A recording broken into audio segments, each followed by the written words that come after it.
할렐루야. 오늘도 변함없이 예배의 자리에 나오신 여러분들을 진심으로 환영하고 축복합니다. 우리 사도신경 들으심으로써 하나님께 우리 예배를 올려드리도록 하겠습니다.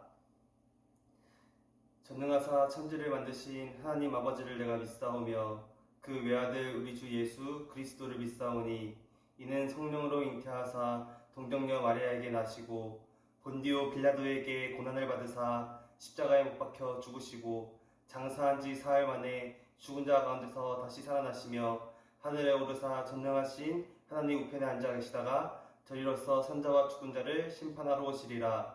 성령을 믿사오며 거룩한 공예와 성도가 서로 교통하는 것과 죄를 사하여 주시는 것과 몸이 다시 사는 것과 영원히 사는 것을 믿사옵나이다. 아멘.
오늘도 변함없이 우리를 사랑하시는 주님, 정말 우리가 그 주님의 이끄심 가운데 순종함으로 나아가는 우리 모두가 될 수 있도록 하나님 인도하여 주시옵소서. 아버지, 많이 힘들고 지쳐있는 상황 가운데에서도 우리에게 변함없이 힘주시고 능력 주시는 분은 오직 하나님이심을 우리가 기억하며 의지하며 붙들며 붙잡으며 나아갈 수 있는 우리 모두 될 수 있도록 하나님 함께하여 주시옵고, 모든 시간들 모든 순간들 정말 주님께 올려드리며 정말 주님께 맡긴 모든 순간이 우리 가운데에 힘들고 또한 고난이 찾아올지라도 언젠가 주님께서 그것을 기쁨으로 바꿔주시는 기쁨의 날을 주실 줄로 믿으며 고백하며 나아갈 수 있는 우리 모두 될 수 있도록 하나님 함께하여 주시옵소서. 이 모든 말씀 살아계신 우리 주 예수 그리스도 이름으로 간절히 기도드렸습니다. 아멘. 네, 오늘 우리 같이 살펴볼 하나님 말씀은 창세기 19장 1절부터 29절까지 말씀입니다. 창세기 19장 1절부터 29절까지 말씀입니다. 성경책 있으신 분들은 같이 찾아서 읽었으면 좋겠고, 또 계속해서 이야기하지만 우리 필기하면서 하나님 말씀 듣는 훈련을 할 수 있도록 했으면 좋겠습니다. 창세기 19장 1절부터 29절까지 말씀 제가 읽도록 하겠습니다. 저때에 그 두 천사가 소돔에 이르니 마침 롯이 소돔 성문에 앉아 있다가 그들을 보고 일어나 영접하고 땅에 엎드려 절하며 이르되 내 주여 돌이켜 종의 집으로 들어와 발을 씻고 주무시고 일찍이 일어나 갈 길을 가소서. 그들이 이르되 아니라 우리가 거리에서 밤을 새우리라. 롯이 간청하매 그제서야 돌이켜 그 집으로 들어오는지라. 롯이 그들을 위하여 식탁을 베풀고 무교병을 구우니 그들이 먹으니라. 그들이 눕기 전에 그 성 사람 곧 소돔 백성들이 노소를 막론하고 원근에서 다 모여 그 집을 에워싸고 롯을 부르고 그에게 이르되 오늘 밤에 내게 온 사람들이 어디 있느냐 이끌어내라. 우리가 그들을 상관하리라. 롯이 문 밖에 무리에게로 나가서 뒤로 문을 닫고 이르되 청하노니 내 형제들아 이런 악을 행하지 말라. 내게 남자를 가까이 하지 아니한 두 딸이 있노라. 청하건대 내가 그들을 너희에게로 이끌어내리니 너희 눈에 좋을 대로 그들에게 행하고 이 사람들은 내 집에 들어왔은즉 이 사람들에게는 아무 일도 저지르지 말라. 그들이 이르되 너는 물러나라. 또 이르되 이자가 들어와서 거류하면서 우리의 법관이 되려 하는도다. 이제 우리가 그들보다 너를 더 헤아리라 하고 롯을 밀치며 가까이 가서 그 문을 부수려고 하는지라.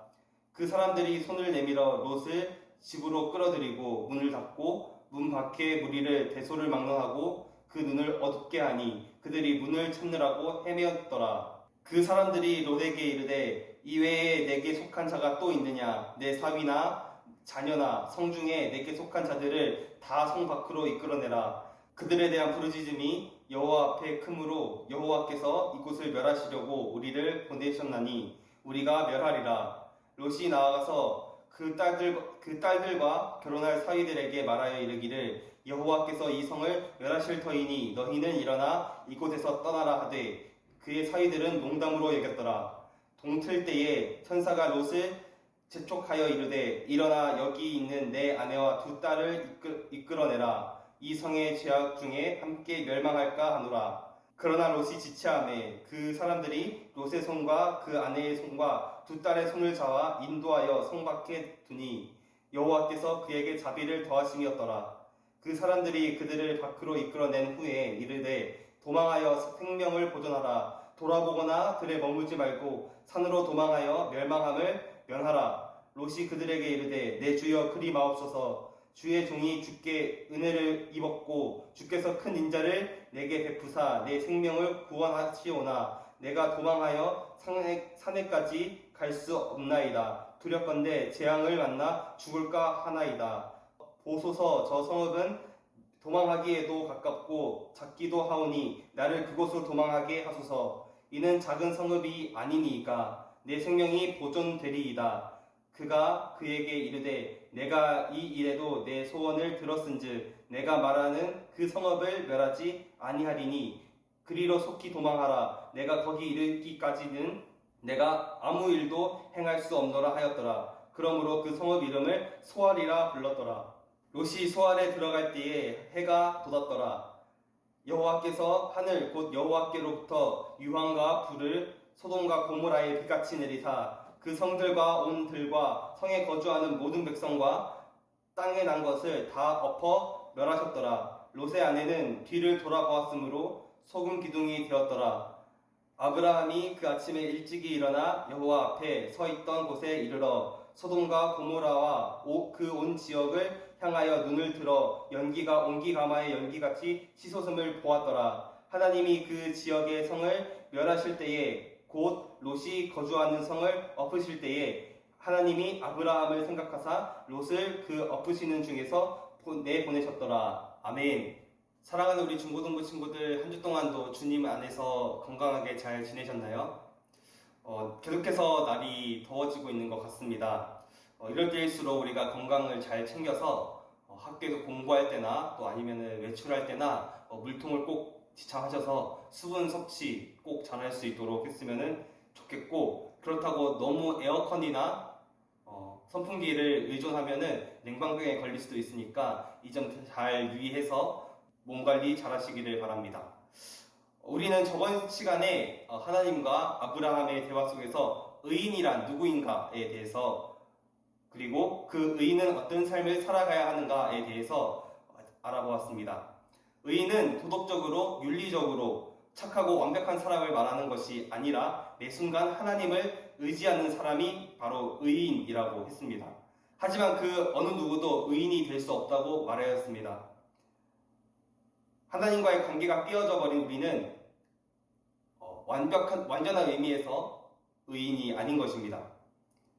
하지만 유일하신 의인이 계시는데 그분은 예수 그리스도이시고, 그분이 우리의 죄와 하나님과의 깨어진 관계를 십자가에서 죽으시고 부활하심으로 그를 믿음으로 고백하는 사람들을 의인으로 여겨주셨기 때문에 우리는 죄인인 동시에 의인이며, 이것이 바로 하나님이 아브라함을 통해 이방에 복을 주시기로 했던 이 복의 핵심이라고 배웠습니다.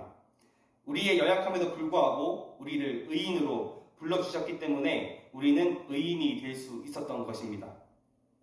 그렇다면 우리가 의인으로서 삶을 어떻게 살아갈 수 있다고 했습니까? 바로 이 복되신 예수 그리스도를 우리의 주변으로 전하는 삶을 통해서 온전한 의인의 삶을 살아갈 수 있다고 우리가 배웠습니다.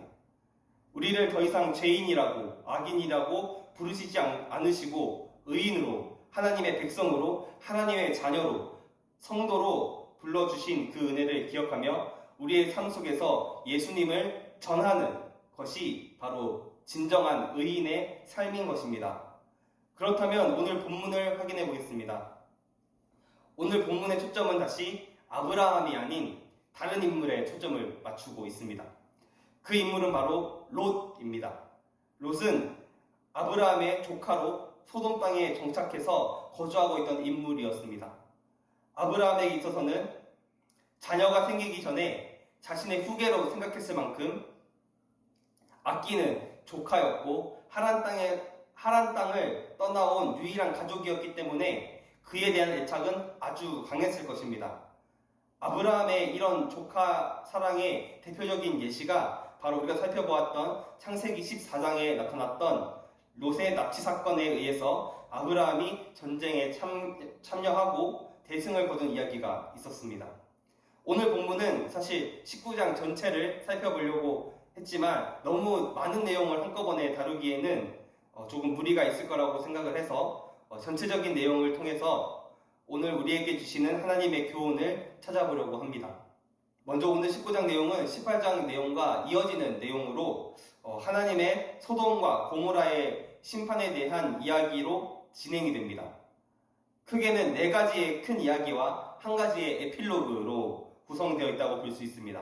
먼저 1절부터 12절까지는 천사들의 소돔 방문과 소돔 사람들의 범죄에 대한 이야기, 12절부터 22절은 소돔에 대한 심판과 롯의 가족들의 소돔 탈출, 23절부터 26절은 소돔과 고모라의 멸망, 그리고 27절부터 29절에는 소돔과 고모라의 멸망을 바라보는 아브라함의 이야기, 그리고 마지막으로 37절부터 38절 말씀은 에필로그에 해당되는 내용으로 롯의 후손들의 탄생에 대한 이야기로 구분할 수 있습니다. 먼저 1막인 1절부터 11절의 내용을 한번 살펴보도록 하겠습니다. 1절에는 천사들이 소돔을 방문했을 때 롯이 그들을 발견하여 대접하려는 장면이 나옵니다. 그런데 여기서 재미있는 부분이 있는데 혹시 여러분들 눈치채셨나요? 또 저만 눈치챈 부분일까요? 저만 재미있는 부분일까요? 네, 이 본문이랑 매우 흡사한 장면을 우리가 살펴본 적이 있습니다. 바로 창세기 18장 1절에서 2절에서 아브라함이 하나님과 천사들을 발견했을 때 장면과 거의 흡사합니다. 이것은 우연의 일치가 아니라 아브라함과 롯을 비교하면서 각각의 교훈을 더 강조하려고 하는 것입니다. 18장은 아브라함을 통한 의인의 모습을 강조하고 있고 19장은 소돔에 대한 악인의 잔혹한 결말을 강조하고 있는 것입니다. 하지만 차이점이 있다면 천사들의 반응이었습니다. 18장에서는 하나님과 천사들이 흔쾌히 아브라함의 대접을 받는 모습을 볼 수 있다면 19장에서는 그 대접을 여러 차례 거부하는 모습을 볼 수 있습니다. 그 이유는 무엇일까요? 바로 방문의 목적의 차이라고 볼 수 있습니다. 아브라함에게 찾아오신 이유는 하나님의 약속이 이제 사라의 아들을 통해서 이루어질 것을 알려주시는 기쁜 소식을 전해주기 위함이었고, 반면에 롯에게 찾아오신 이유, 정확히 말하자면 소돔에 방문하신 이유는 소돔의 멸망에 대한 심판을 위해서 찾아왔다는 점에서 이런 차이를 보이고 있습니다. 롯은 아브라함이 그랬던 것처럼 그들에게 발을 씻고 시간이 늦었으니 주무신 이후에 아침 일찍 나가기를 간청하였고, 이런 반복되는 간청에 결국 천사들은 롯의 간청에 거절하지 못하고 롯의 집에 들어가 롯이 급하게 준비한 저녁 식사를 함께 나누는 장면을 확인할 수 있습니다. 하지만 위기는 이때 나타납니다. 그들이 누워서 잠들려고 했을 때 소돔 사람들이 몰려오기 시작했습니다. 우리 5절 말씀을 함께 읽어보도록 하겠습니다. 5절 말씀입니다. 시작.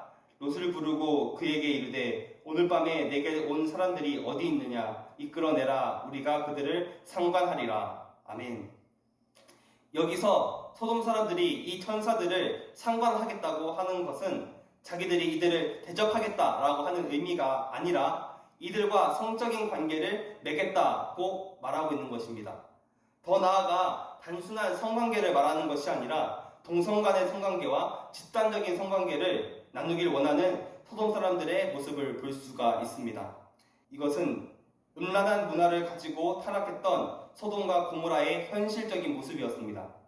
이런 현실 속에서 롯은 자신들에게 찾아온 두 손님을 지키고자 했습니다. 6절에서 7절 말씀을 확인해 보면 롯이 집 밖에 나가서 형제들이여 제발 죄를 행하지 말라라고 말하면서 롯은 이들의 풍습이 죄였음을 알고 있었습니다.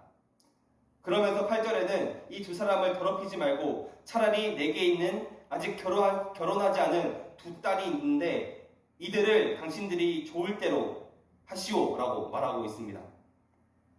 여기 너희 눈에 좋을 대로 그들에게 행하고 라는 말은 창세기 16장에서 아브라함이 사라의 불평에 당신 눈에 좋을 대로 하라고 말한 것과 같은 단어를 사용하면서 내 딸들을 당신들 마음대로 해도 되는데 이 손님들만은 건들지 말라라고 말하고 있는 것입니다.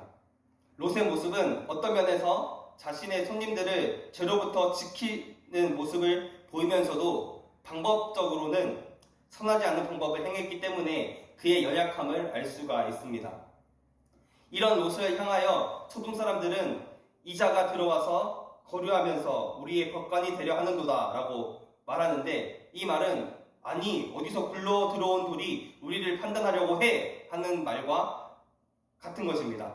여기서 롯은 소돔 사람들을 향해 형제들이라고 부르지만 정작 소돔 사람들은 롯을 이방인 취급하는 장면을 볼 수가 있습니다.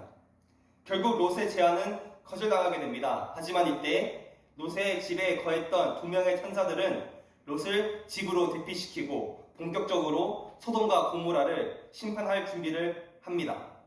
이미 모든 정황을 통해서 소돔과 고모라는 심하게 타락했음을 보았기 때문입니다.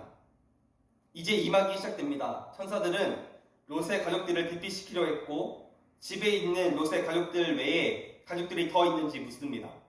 그리고 롯에게 자신들이 이곳에 온 목적을 롯에게 설명합니다. 12절부터 13절까지 말씀인데 함께 읽어보도록 하겠습니다. 시작. 그 사람들이 롯에게 이르되 이 외에 내게 속한 자가 또 있느냐? 내 사위나 자녀나 성중에 내게 속한 자들을 다 성 밖으로 이끌어내라. 그들에 대한 부르짖음이 여호와 앞에 크므로 여호와께서 이곳을 멸하시려고 우리를 보내셨나니 우리가 멸하리라. 아멘. 이 말씀을 듣고 롯은 바로 그의 다른 가족들을 모으려고 하는 듯 보입니다. 그 중에 14절의 말씀을 보면 롯이 집에 데리고 있던 두 딸의 사위가 될 이들에게 이 정황들을 전하게 됩니다. 여호와께서 이 성읍을 멸하시려고 하니까 자네들은 어서 이곳을 피하시게 라고 말했습니다. 그런데 사위들은 이 롯의 말에 대해서 농담이라고 생각했습니다. 여기서 농담이라고 하는 히브리 단어 메차하크의 원형 단어가 바로 차하크라는 단어입니다. 이들이 롯의 경고를 농담으로 여겼던 이유가 무엇이었을까요? 가장 큰 이유는 멀쩡하던 도시가 갑자기 망할 것이라고는 전혀 생각 못했을 것이고 하나님을 믿지 않았기 때문에 하나님의 진노와 심판에 대해서도 생각해볼 가치가 없었던 것입니다. 그렇기 때문에 그들은 일상적인 상황 속에서 하나님의 심판은 불가능한 것이라고 여겼고 이것에 대한 반응이 바로 롯의 말을 농담으로 여기고 롯을 조롱하는 것으로 나타나는 것입니다. 이런 상황 중에 동이 트기 시작하였고 천사들은 롯에게 지체할 시간이 없다고 말하고 있습니다. 그리고 롯과 그의 아내와 두 딸을 데리고 빨리 도망가라고 말하고 있지만 16절에서 잘 살펴보면 롯은 계속해서 지체하고 있는 모습을 보이고 있습니다. 여기서 롯이 지체했을 이유에 대해서 명확하게 알 수는 없지만 롯 역시 소돔에 있는 자신의 소유들에 대한 미련, 소돔과 같이 평안한 곳을 떠나 도망하는 것에 대한 두려움 등이 롯의 심리 속에 있었던 것 같습니다. 이렇게 시간을 지체하는 롯을 천사들이 손을 잡고 성 밖으로 이끌어내서 그들이 소돔의 멸망 속에서 선택되어 피할 수 있게 된 것은 하나님의 은혜였음을 16절에서 말씀하고 있습니다. 그리고 천사들은 롯에게 두 가지를 당부합니다. 먼저는 절대 뒤돌아보지 말라는 것이었고 그 다음으로는 들에 머무지 말고 산으로 올라가라고 명령합니다. 그러던 도중 롯은 천사들에게 한 가지 간청을 하는 모습을 볼 수가 있습니다. 19절에서 20절 말씀을 함께 읽어보도록 하겠습니다. 시작. 주의 종이 주께 은혜를 입었고 주께서 큰 인자를 내게 베푸사 내 생명을 구원하시오나 내가 도망하여 산에까지 갈 수 없나이다. 두렵건대 재앙을 만나 죽을까 하나이다. 보소서 저 성읍은 도망가기에 가깝고 작기도 하오니 나를 그곳으로 도망하게 하소서. 이는 작은 성읍이 아니니이까 내 생명이 보존되리이다. 아멘. 롯이 천사들에게 부탁했던 것이 무엇이었습니까? 도망치다가 심판을 당할까 두렵기 때문에 소돔에서 가장 가까운 곳이었던 소알로 도망갈 수 있도록 요청하는 것입니다. 소알은 그 이름의 뜻대로 작은 성읍이기도 했었고 소돔과 가까운 도시였기 때문에 도망치기 쉽다고 판단한 것이었습니다. 이에 천사들이 허락하고 그들이 소알에 도착할 때까지는 심판을 바로 실행할 수 없다고 말하고 있습니다. 이에 롯의 가족들은 빠르게 소알로 도망치게 됩니다. 산막은 롯 가족이 소알에 도착했을 때 시작됩니다. 소알에 도착하자마자 해가 떴고 하나님의 심판은 시작됩니다. 시간의 흐름상 소돔과 소알의 거리가 정말 가까웠음을 알 수 있습니다. 동이 트기 시작할 때에 소돔을 탈출했는데 해가 떴을 때 소알로 도착했던 것을 본다면 우리의 생각보다 이 두 거리가 굉장히 가까웠을 것입니다.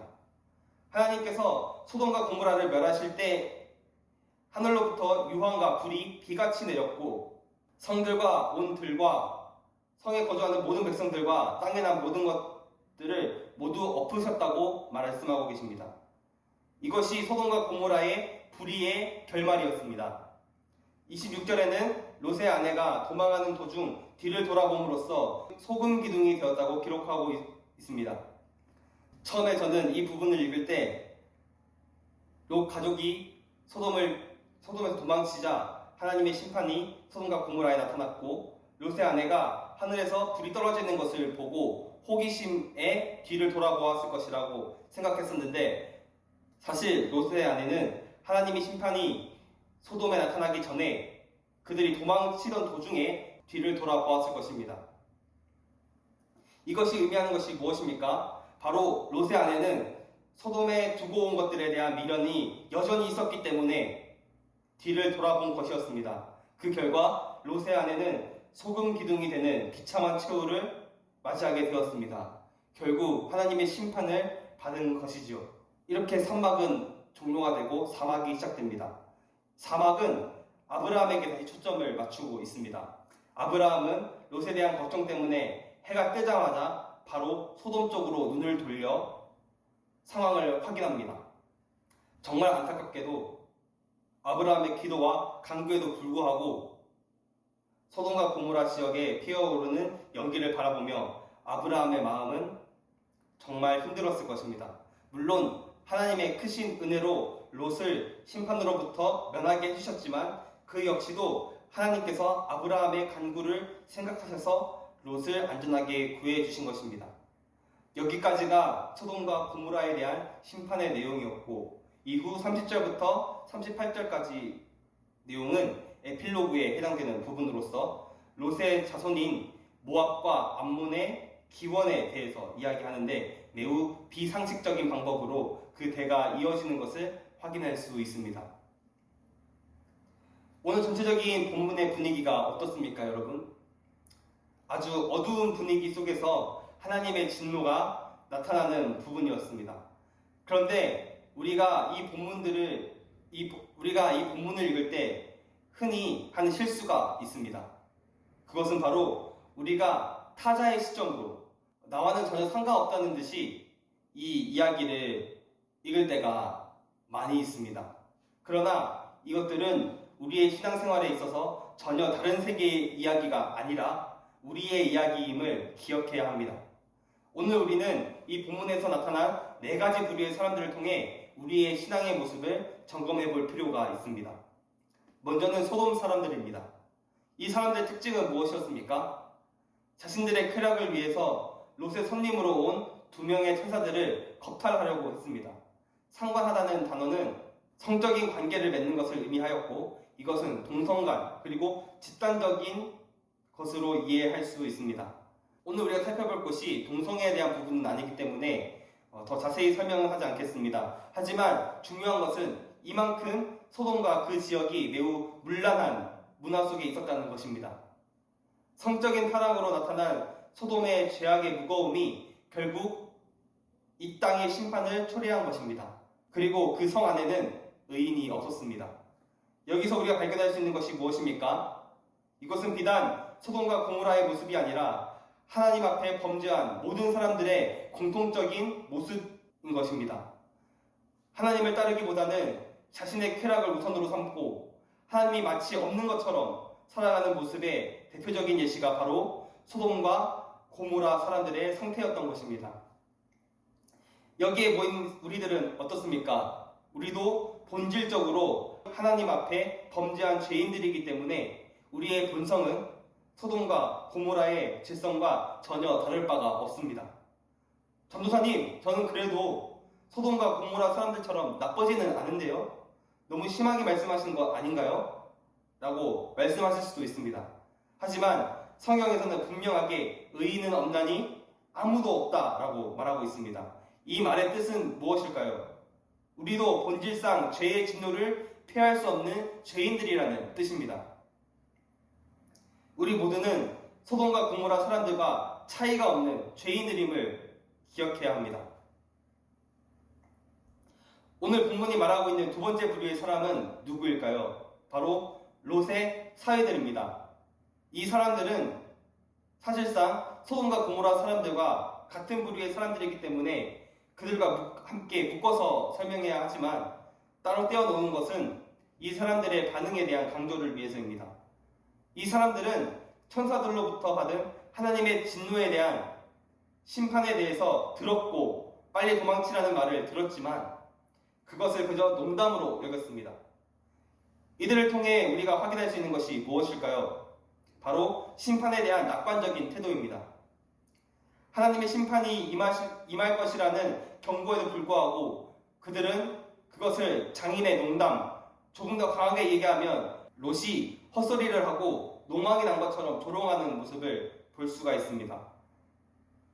이들이 이런 태도를 보인 이유가 무엇일까요? 바로 그들이 가진 안일함 때문이었습니다. 매일 반복되는 일상 속에서 정말 나름대로 평화롭고 안락한 삶을 누리고 있는 상황, 아무런 문제가 없어 보이는 그런 상황 속에서 하나님의 진노와 하나님의 심판이 나타날 것이라는 것은 현실적으로 말이 안 되는 것으로 치부해버린 것입니다. 하지만 롯의 말을 농담으로 여겨버린 그들의 결말은 어떠했습니까? 하나님의 진노의 심판을 피해가지 못했다는 것을 알 수 있습니다. 우리의 모습은 어떻습니까? 우리는 하나님의 심판에 대해서 인식하고 그것을 의식하며 살아가고 있습니까?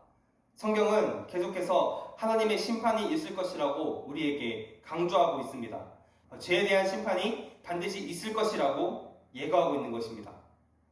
롯이 하나님의 심판을 사위들에게 경고하듯이 성경도 우리에게 하나님의 심판을 계속해서 경고하고 있습니다. 하지만 우리는 롯의 사위들처럼 이 경고를 무시하고 하루하루를 보내고 있지는 않은지 돌아보았으면 좋겠습니다. 소돔과 고모라에 대한 심판, 또 그 전에 나타난 노아의 홍수, 그리고 이후에 나타날 최후의 심판에 대한 경각심 없이 설마 오늘이겠어? 라고 하는 아니란 생각이 없는지 돌아보았으면 좋겠습니다. 아무 일도 일어나지 않을 것 같은 그때 매우 평범하고 반복되는 일상 속에서 예수 그리스도의 재림을 통한 하나님의 심판은 나타나게 될 것입니다. 예수님께서 제자들에게 예수님께서 다시 오실 것을 약속하시면서 그때를 노아의 홍수 시기와 비교하시는 장면이 있습니다. 누가복음 17장 27절 말씀에 노아가 방주에 들어가던 날까지 사람들이 먹고 마시고 장가들고 시집가더니 홍수가 나서 그들을 다 멸망시켰으며 라고 하는 구절이 있습니다. 이것이 말하고 있는 것이 무엇입니까? 평범한 일상을 우리가 살아가고 있는 그때에 심판이 일어났음을 알려주는 것입니다.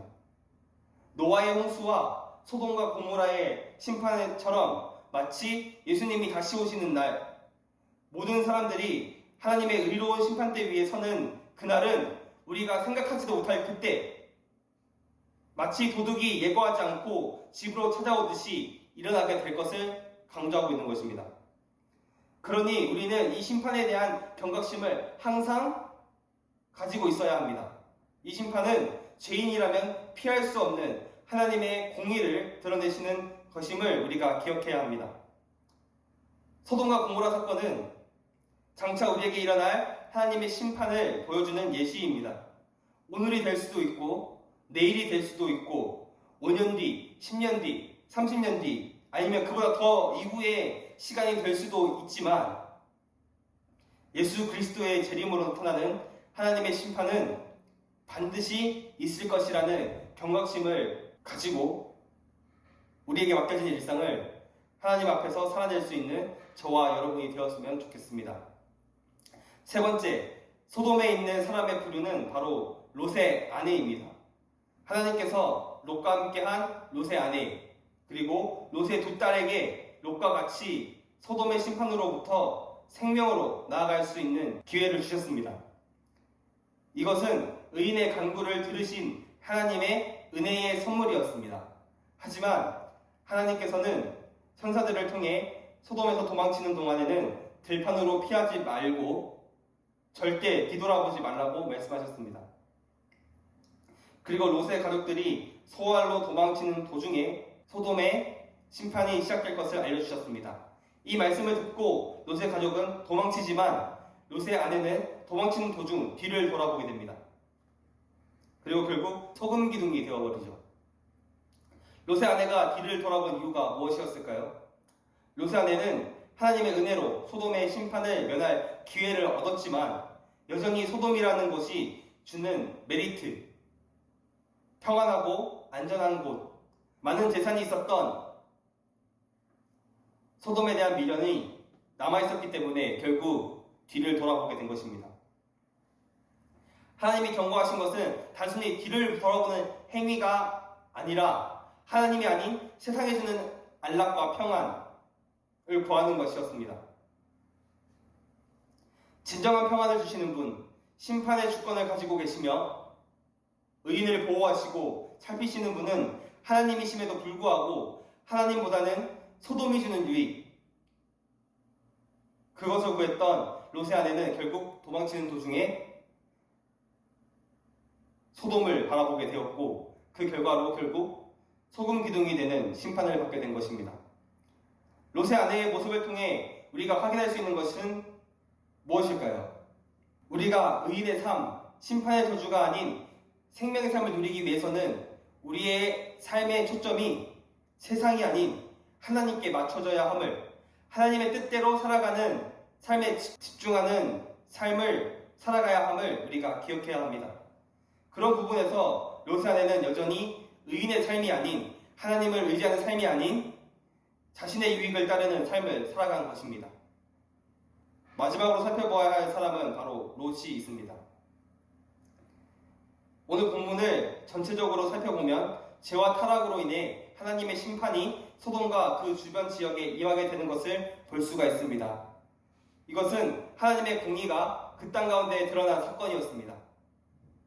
하나님은 죄와 함께 하실 수 없는, 죄를 미워하시는 분이십니다.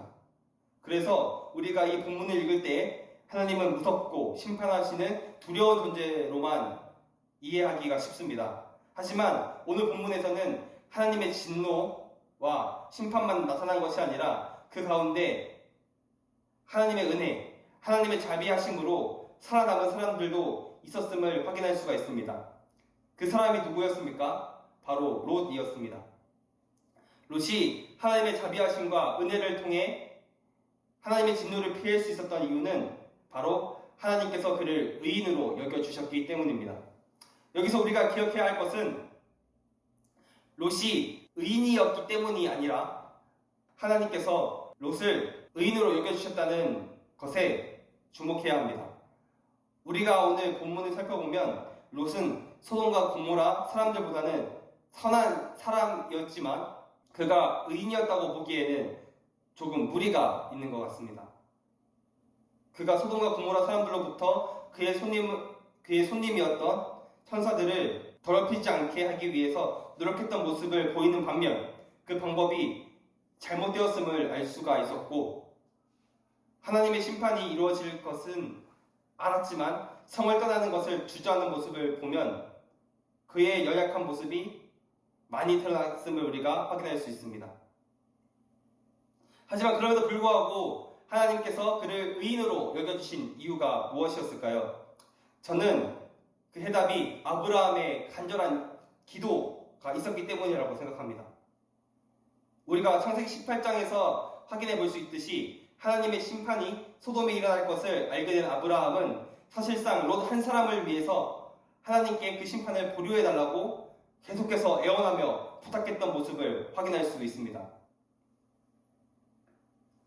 그리고 소돔으로부터 롯을 구출해내신 하나님께서 아브라함을 기억하셨다는 기록을 통해서도 롯이 하나님의 은혜를 입어 의인으로 여겨진 것은 하나님께서 의인으로 여기신 아브라함의 기도가 있었기 때문이라는 것을 알 수가 있습니다. 로마서 8장 34절의 말씀은 이렇게 기록하고 있습니다. 누가 정죄하리요? 죽으실 뿐 아니라 다시 살아나신 이는 그리스도 예수시니 그는 하나님 우편에 계신 자요 우리를 위하여 간구하시는 자니라. 아멘. 이것은 궁극적으로 유일하신 의인이신 예수 그리스도께서 우리를 죄로부터 자유롭게 하시기 위해서 대신 죽으시고 부활하셨고 지금도 여전히 우리를 위해서 하나님 우편에서 의인의 기도로 계속해서 간구하고 계시는 것을 보여주시는 것입니다. 마치 아브라함이 롯을 위해서 하나님께 간구했던 것처럼 말입니다. 이 의인의 간구와 기도를 통해서 우리는 여전히 죄인이지만 하나님께서 우리를 의인으로 여겨주시는 것을 기억해야 합니다. 비록 의인이라 불릴 자격 없는 우리지만 예수님이 자기의 생명을 내어주신 사람, 그리고 지금도 변함없이 우리를 위해서 기도해주고 계심을 통해 우리는 여전히 오늘도 하나님께서 의인으로 여겨주시며 우리는 하나님의 심판대에서 죄인임에도 불구하고 영원한 형벌이 아닌 영원한 생명을 누리게 될 것입니다.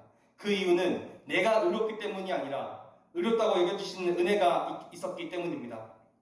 이것이 소돔의 심판 속에서 롯이 누린 은혜였음을 우리가 기억해야 합니다. 말씀을 마무리하도록 하겠습니다. 오늘 우리는 소돔과 고모라를 향한 하나님의 심판에 대해서 살펴보았습니다. 전체적으로 18장과 19장은 대조되는 부분이 많이 있었습니다. 18장의 핵심은 하나님의 의인이 누릴 하나님의 약속과 축복, 그리고 19장은 하나님을 멀리한 사람들이 받게 될 심판에 대한 강조가 있었던 것입니다. 이 말씀을 통해 우리는 길지만 네 가지 부류의 사람들의 유형과 우리의 신앙의 자세를 살펴보았습니다. 먼저는 소돔 사람들이었습니다. 그들의 문란함을 통해서 우리는 하나님이 없는 죄인의 모습을 확인할 수 있었습니다. 그리고 롯의 사위들을 통해서 우리는 하나님의 심판에 대한 경각심을 가지고 이 심판은 본질상 죄인인 저와 여러분을 포함한 모든 사람이 피해갈 수 없는 것이고 이 심판은 언제가 될지 모르지만 반드시 일어나게 될 것임을 통해 성경이 계속해서 우리에게 경고하고 있음을 말하고 있습니다.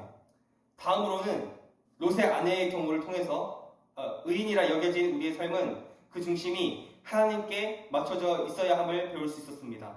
그러나 하나님의 구원을 얻은 의인이 되었음에도 불구하고 여전히 세상 속에서 곁눈질하며 세상의 평안을 구하는 삶을 살아가는 롯의 아내와 같은 삶을 살아간다면 그것은 진정한 의인의 길을 포기한 것이라고 볼 수 있습니다.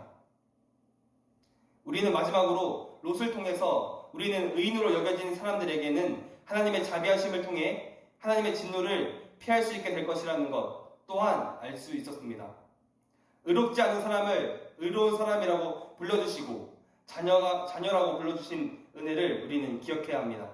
의인으로서 우리가 죄인이었다는 사실을 기억하고 심판받아 죽어야 할 존재들이었음에도 불구하고 예수 그리스도로 인하여 심판의 죽음에서 생명으로 옮겨진 것 같이 여전히 이것을 알지 못하는 수많은 사람들을 위해 우리도 의인의 기도를 하나님께 올려드리고 또한 이 복되신 예수님을 전하는 삶을 살아가야 합니다. 우리 모두는 언젠가 오늘이 될 수도 있고 내일이 될 수도 있고 10년 뒤, 30년 뒤 어쩌면 우리가 죽은 이후가 될 수도 있겠지만 하나님의 심판대 앞에 서게 될 날이 올 것입니다.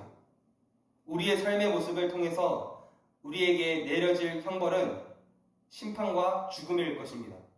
하지만 이 모든 것을 뒤엎는 은혜가 바로 예수 그리스도의 보혈에 있음을 그리고 그분의 의인의 기도에 있음을 기억해야 합니다.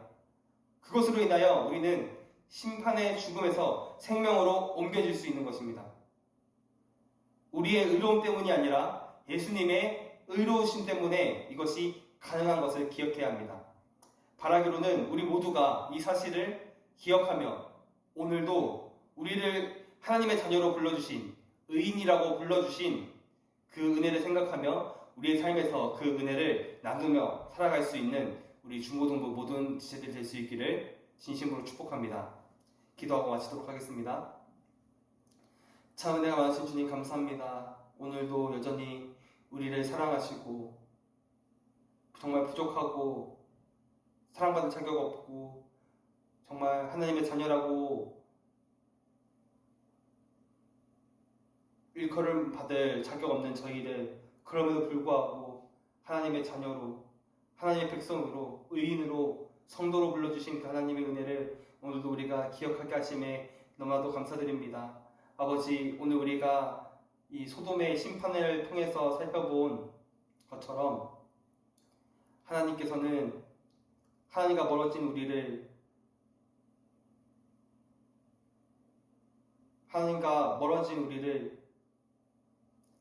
하나님으로부터 피하려고 하는 우리를